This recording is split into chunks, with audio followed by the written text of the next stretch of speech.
Hormuz జలసంధికి మీ దేశాల యుద్ధ నౌకలను పంపించండి అంటూ అగ్ర దేశాలను రిక్వెస్ట్ చేస్తున్నారు అమెరికా అధ్యక్షుడు డొనాల్డ్ ట్రంప్. నిన్నటి వరకు అంతా మేమే చేస్తాం, హర్మూజ్లో ఉన్న నౌకలన్నింటికి రక్షణ కల్పిస్తాం, జలసంధిని తెరిపిస్తామంటూ ప్రకటనలు చేశారు ట్రంప్. మరి ఉన్నట్టుండి ఆయన స్టాండ్ ఎందుకు మారింది? మీ దేశాల యుద్ధ నౌకలను కూడా పంపండి అంటూ చెబుతున్నారు. మరి దీని వెనుక అమెరికా స్ట్రాటజీ ఏంటి? ఇరాన్ యుద్ధాన్ని ట్రంప్ ప్రపంచ యుద్ధంగా మార్చాలనుకుంటున్నాడా అనే క్వశ్చన్స్ అయితే రేస్ అవుతున్నాయి. సార్, మరి దీనికి సంబంధించి మీరేమంటారు? అంటే మీరు అన్నట్లు హర్మోజ్ జలసంధి స్టేట్ ఆఫ్ హర్మోజ్ని ఇరాన్ బ్లాక్ చేసినప్పటి నుంచి ట్రంప్ ఇచ్చేసిన హెచ్చరిక ఏంటంటే, ఫస్ట్ హెచ్చరిక, మీరు స్టేట్ ఆఫ్ హర్మోజ్ను రిలీజ్ చేయకపోతే ఇరాన్ ఆయిల్ ఇన్ఫ్రాస్ట్రక్చర్ పైన అటాక్ చేస్తామని ప్రకటించాడు. మీకు కార్గ్ ఐలాండ్లో కూడా, కార్గ్ ఐలాండ్ ఇది ఇరాన్స్ ఆయిల్ ఎక్స్పోర్ట్ హబ్, అక్కడ మిలిటరీ ఇన్ఫ్రాస్ట్రక్చర్ అటాక్ చేశాక ప్రకటించింది ఏంటంటే, ఇరాన్ ఇప్పటికైనా స్టేట్ ఆఫ్ హర్మూజ్ జలసంధిని వదిలివేయకపోతే ఈసారి ఇరాన్ ఆయిల్ ఇన్ఫ్రాస్ట్రక్చర్ అటాక్ చేస్తామని ప్రకటించాడు.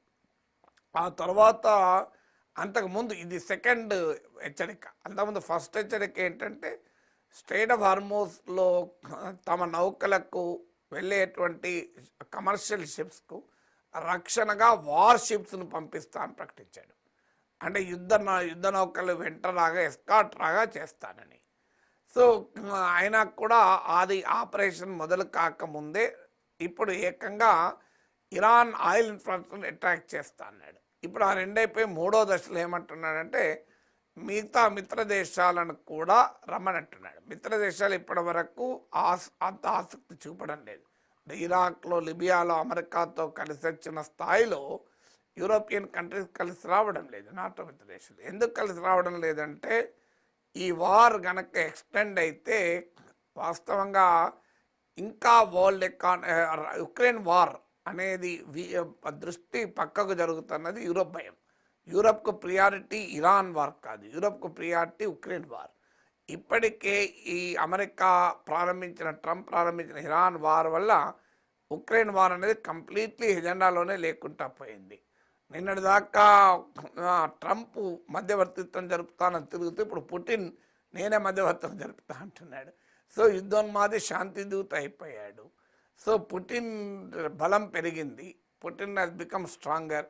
రష్యన్ ఎకానమీ స్ట్రాంగ్ అవుతుంది ఆయిల్ ప్రైసెస్ పెరగడం వల్ల. రష్యన్ ఆయిల్ పైన అమెరికానే శాంక్షన్స్ ఎత్తేస్తుంది. అందువల్ల ఈ ఇరాన్ వార్ ఎక్కువ రోజులు కంటిన్యూ కావడం వల్ల రష్యా బలపడుతుంది. అది తమకు నష్టమని యూరోప్ భావిస్తుంది. అందువల్ల ఈ వార్ ఎక్స్టెండ్ కావడానికి యూరోప్ కోరుకోవడం లేదు. తమ ఎకానమీస్ పైన ఇంపాక్టే కాకుండా స్ట్రాటజిక్గా ఇది రష్యాకి అడ్వాంటేజ్గా మారడం మీకు యూరోప్కి ఇష్టం లేదు. దానికి తోడు యూరోప్కు కూడా ట్రంప్ ఎఫెక్ట్ ఆల్రెడీ అనుభవం ఉంది. గ్రీన్లాండ్ విషయంలో సిమిలర్గా ఇప్పుడు వెనిజులాను బెదిరించినట్లు, ఇరాన్ను బెదిరిస్తున్నట్లు, క్యూబాను బెదిరిస్తున్నట్లు యూరోప్ను కూడా బెదిరించాడు, డెన్మార్క్ను బెదిరించాడు. నేను మిలిటరీ చర్యల ద్వారా అయినా గ్రీన్లాండ్ స్వాధీనం చేసుకుంటాను అన్నాడు. సో యూరోప్ నాటో ఏం చేస్తుంది, నన్ను గ్రీన్లాండ్ నేను ఆక్రమించుకుంటే నాటో ఏం చేస్తుందని ప్రశ్నించాడు. నాటోలో మిగతా వాళ్ళందరూ దేనికి పనికిరారు నా ముందట అన్నాడు. సో నాటో నుంచి అమెరికా వెళ్ళిపోతుంది అని నాటోను ఇల్లెజిటిమైజ్ చేస్తూ మాట్లాడాడు ట్రంప్ మాట్లాడాడు, జేడీ వాన్స్ మాట్లాడాడు, అందరూ మాట్లాడారు. తర్వాత మీకు యూరోపియన్ సెక్యూరిటీ వాళ్ళే పెట్టుకోవాలి, మేమెందుకు పెట్టుకుంటామన్నాడు. ఫస్ట్ టైంలో 2% ఆఫ్ జీడీ పెంచాడు, సెకండ్లో 5% పెంచాడు. అందువల్ల మీకు ఇరాక్ వారప్పుడో, ఆఫ్ఘాన్ వారప్పుడో, లిబియా వారప్పుడో ఉన్నంత బలమైన ట్రాన్స్ అట్లాంటిక్ పార్ట్నర్షిప్ లేదు ఇప్పుడు. అంటే అమెరికా యూరోప్ల మధ్య భాగస్వామ్యం లేదు. ఎందుకంటే నాటో సభ్య దేశాలు అత్యధికం యూరోపియన్ కంట్రీసే. సో అందువల్ల ఆ ట్రస్ట్ లేదు. అమెరికాకు యూరోప్కు మధ్య చాలా గ్యాప్ వచ్చేసింది. ట్రేడ్ డీల్తో మొదలుకొని అన్నింటిలో గ్యాప్ వచ్చింది. సో అందువల్ల ఇప్పుడు అమెరికా వెంట ఇరాన్ ఇస్లామిక్ రెజీమ్ పడిపోవాలని యూరోప్కు కోరికున్నా అమెరికాతో కలిసి యుద్ధం చేయడానికి ఆ రకమైన ఆసక్తి లేదు. అందులో యూరోప్ మొత్తంలో కూడా మీకు ఈ ఫార్ రైట్ టెండెన్సీస్ పెరిగిపోయాయి. అంటే మనకేం సంబంధం, మన దేశం మనం చూసుకోవాలి తప్ప ఎక్కడో పోయి వారు చేయడం ఎందుకు అని. ఈవెన్ అమెరికాలో ట్రంప్కు అనుకూలమైన మేక్ అమెరికా గ్రేట్ అగైన్ లాబీస్లోనే వ్యతిరేకత మొదలైన యుద్ధం పట్ల. సో మాకెందుకని అందులో ట్రంప్ అనుభవం చూస్తున్నారు యూరోపియన్ లీడర్స్. అమెరికాలో మెజారిటీ ప్రజలు యుద్ధాన్ని వ్యతిరేకిస్తున్నారు. సో ఇలాంటి పరిస్థితుల్లో తాము ఈ రొచ్చులో ఎందుకు దిగాలి అనేది యూరోపియన్ అనుమానం. ఎలాగైనా వాళ్ళని దించాలని ట్రంప్ ఆలోచన.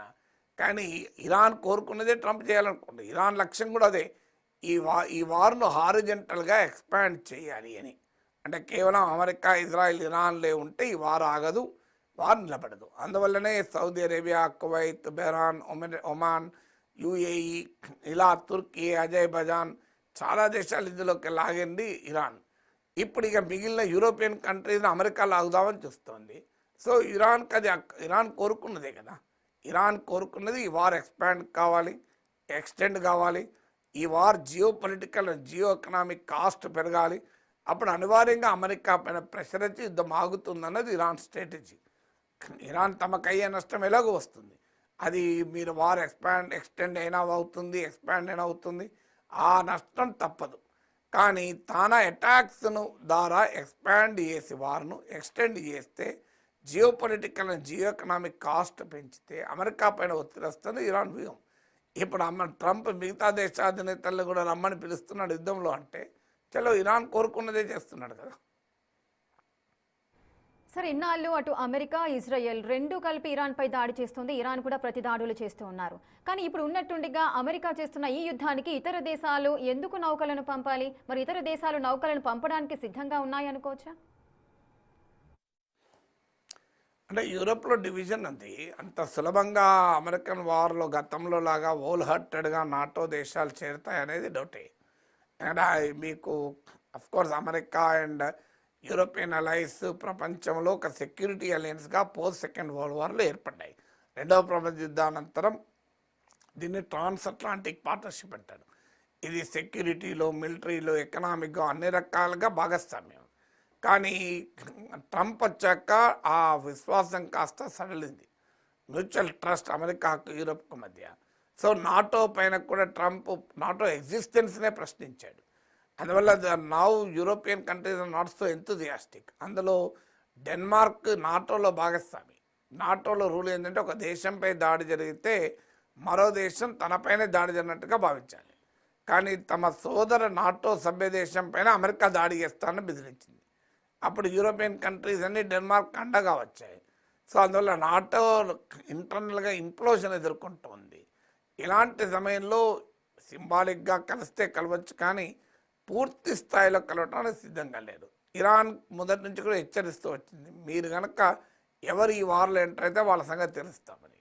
ఇప్పుడు మిగతా గల్ఫ్ దేశాలకు కూడా అదే పిలిపించారు, మీపై మాకేం వ్యతిరేకత లేదు, మీరు మా మిత్రులే, కానీ మీ దగ్గర అమెరికన్ మిలిటరీ బేసెస్ ఉన్నాయి, మీరు అమెరికాకు సహకరిస్తున్నారు కనుక మేము అటాక్ చేస్తున్నామని.